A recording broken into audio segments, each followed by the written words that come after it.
ডিব্ৰুগড় ইউনিভাৰ্চিটিৰ BED যোনটো আপোনালোকৰ অনলাইন এডমিশ্যন হয় সেয়া বৰ্তমান আৰম্ভ হৈ গৈছে। আৰু যদি আপোনালোকেও ডিব্ৰুগড় ইউনিভাৰ্চিটিত BED কাৰণে এপ্লাই কৰিম বুলি ভাবিছে, তেতিয়া আপোনালোকে বৰ্তমান এপ্লাই কৰিব পাৰিব। ইয়াৰ অনলাইন যি আপোনালোকৰ আবেদন হয় সেয়া 5 মে'ৰ পৰা আৰম্ভ হৈছে আৰু আপোনালোকৰ ইয়াৰ অনলাইন আবেদন কৰাৰ লাষ্ট ডেট হৈছে 25 মে' 2025। তো 5 মে'ৰ পৰা আপোনালোকে ইয়াৰ অনলাইন এডমিশ্যনৰ কাৰণে আবেদন কৰিব পাৰিব 25 মে' 2025লৈকে। আৰু আপোনালোকৰ BED যোনটো আপোনালোকৰ অনলাইন আবেদন হয় তাৰ আপোনালোকৰ একাডেমিক ছেশ্যনটো হ'ল 2025 আৰু 27 আপোনালোকৰ একাডেমিক ছেশ্যনৰ এতিয়া বৰ্তমান অনলাইন এপ্লাই আৰম্ভ হৈ গৈছে। আৰু name of course BED programme আৰু আপোনালোকৰ ইয়াৰ যোনটো এক্সাম টাইপ হয়, name of exam Dibrugarh university BED common entrance টেষ্টৰ ইয়াৰ আপোনালোকৰ আবেদন।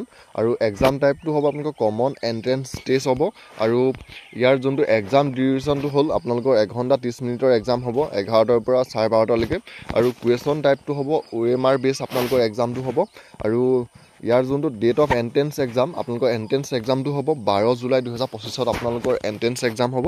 আৰু ইয়াৰে আপোনালোকৰ যি অনলাইন এপ্লাই সেয়া বৰ্তমান আৰম্ভ হৈ গৈছে। প্ৰথম আপোনালোকে ৰেজিষ্টাৰ কৰিব লাগিব আৰু ৰেজিষ্টাৰ কৰি পানি আপোনালোকে লগ ইন কৰি পানি আবেদন কৰিব পাৰিব।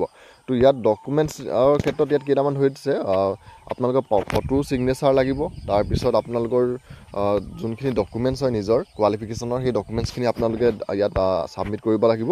আৰু অনলাইন এপ্লাই ইয়াৰ আৰম্ভ হৈছে 5 মে' 2025 পৰা আৰু লাষ্ট ডেট হৈছে 25 মে' 2025। তো 25 মে' 2025লৈকে আপোনালোকে ডিব্ৰুগড় ইউনিভাৰ্চিটিৰ যোনটো অফিচিয়েল ৱেবছাইট আছে সেই ৱেবছাইটটোতে আহি আপোনালোকে এই পদকেইটাৰ কাৰণে আবেদন কৰিব পাৰিব। তো ইয়াত আহিলে আপোনালোকৰ সন্মুখত এনেদৰে আহিব নিউ এপ্লিকেশ্যন লগ ইন বুলি। তো ইয়াতে আপোনালোকে ক্লিক কৰিব আৰু ইয়াত ক্লিক কৰি আপোনাৰ ফোন নাম্বাৰ আৰু পাছপৰ্টটো দি ডিব্ৰুগড় ইউনিভাৰ্চিটিৰ যোনটো অফিচিয়েল ৱেবছাইট আছে এই ৱেবছাইটটোত আপোনালোকে আপোনালোকে যিহেতু ৰেজিষ্টাৰ কৰিব লাগিব, প্ৰথম আপোনালোকে ইয়াত যোনটো new user click to register বুলি আহিছে ইয়াতে আপোনালোকে ক্লিক কৰিব আৰু ইয়াত ক্লিক কৰি ৰেজিষ্টাৰ কৰি ল'ব। আৰু ৰেজিষ্টাৰ কৰাৰ পিছত আপোনালোকে ইয়াত আপোনাৰ যোনটো ফোন নাম্বাৰ দি ৰেজিষ্টাৰ কৰিছিলে আৰু পাছপৰ্ট যোনটো দিছিলে ৰেজিষ্ট্ৰেশ্যন কৰোঁতে সেই ৰেজিষ্ট্ৰেশ্যন কৰোঁতে দিয়া মোবাইল নাম্বাৰ আৰু পাছপৰ্টটো দি আপোনালোকে লগ ইন কৰিব। আৰু লগ ইন কৰাৰ পিছতে আপোনালোকে ইয়াৰ কাৰণে আবেদন কৰিব পাৰিব। তো ইয়াৰ এডমিশ্যনৰ আপোনালোকৰ আবেদন কৰা লাষ্ট ডেটটো হ'ল 25 মে' 2025। তো আপোনালোকে 25 মে'লৈকে ইয়াৰ এডমিশ্যনৰ কাৰণে আবেদন